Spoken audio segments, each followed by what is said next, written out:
अथ षोडशोऽध्यायः 16वां अध्याय। महादेव जी के शरीर से देवी का प्राकट्य और देवी के भ्रू मध्य भाग से शक्ति का प्रादुर्भाव। वायुदेव बोले, इसके पश्चात प्रभु महादेव जी महामेघ की गर्जना के समान मधुर, गंभीर, मंगलदायिनी एवं कोमल वर्णों वाली, अर्थयुक्त पदों वाली, नृपोचित अनुशासन भाव से युक्त, अपने समस्त कथनीय विषयों की रक्षा करते हुए उनकी निर्दोष तथा निपुण प्रस्तुति करने वाली, अतिशय मनोहर, उदार तथा मधुर मुस्कान युक्त वाणी में अत्यंत प्रसन्न होकर ब्रह्मा जी से कहने लगे। ईश्वर बोले, हे वत्स, हे महाभाग, हे मेरे पुत्र पितामह, मैंने तुम्हारी बात के सारे महत्व को जान लिया है। मैं तुम्हारी इस तपस्या से संतुष्ट हूँ, क्योंकि तुमने प्रजाओं की वृद्धि के लिए यह तप किया है। मैं तुम्हें अभीष्ट वर प्रदान करता हूँ। इस प्रकार परम उदार तथा स्वभावतः मधुर वचन कहकर देवताओं में श्रेष्ठ महादेव ने अपने शरीर के वाम भाग से देवी को प्रकट किया।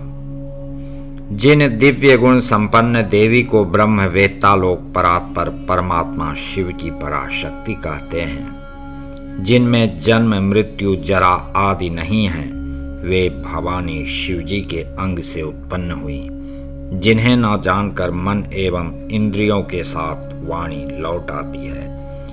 वे अपने स्वामी के देह भाग से उत्पन्न हुई सी दिखाई पड़ी, जो अपनी महिमा से इस संपूर्ण संसार को व्याप्त करके विराजमान है। वे देवी शरीरधारी की भांति विचित्र रूप से दिखाई पड़ी, जो कि अपनी माया से सारे जगत को मोहित करती हैं। परमार्थ की दृष्टि से अजन्मा होने पर भी वे ही ईश्वर से प्रकट हुई, जिनका परम भाव देवताओं को भी ज्ञात नहीं है।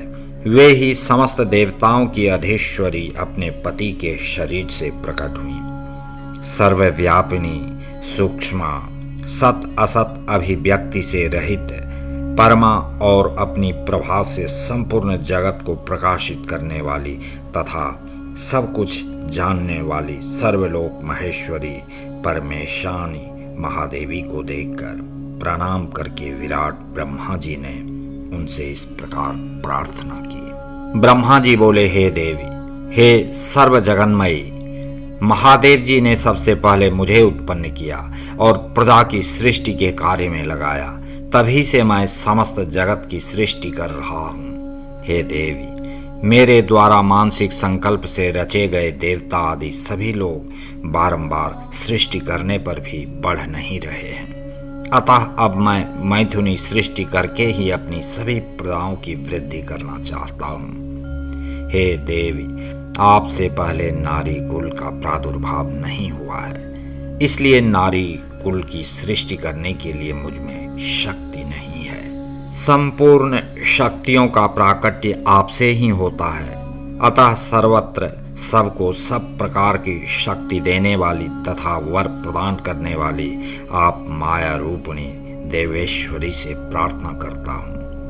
हे सर्वज्ञ, हे संसार भय का नाश करने वाली, चराचर जगत की वृद्धि के लिए अपने एक अंश से आप मेरे पुत्र दक्ष की कन्या के रूप में जन्म लें। ब्रह्म योनि ब्रह्मा के इस प्रकार याचना करने पर देवी रुद्राणी ने अपनी भौहों के मध्य भाग से अपने ही समान कांतिमयी एक शक्ति प्रकट की। उसे देखकर देवेश्वर हर ने हंसते हुए कहा, तुम अपनी तपस्या से ब्रह्मा की आराधना कर उनका अभीष्ट पूरा करो।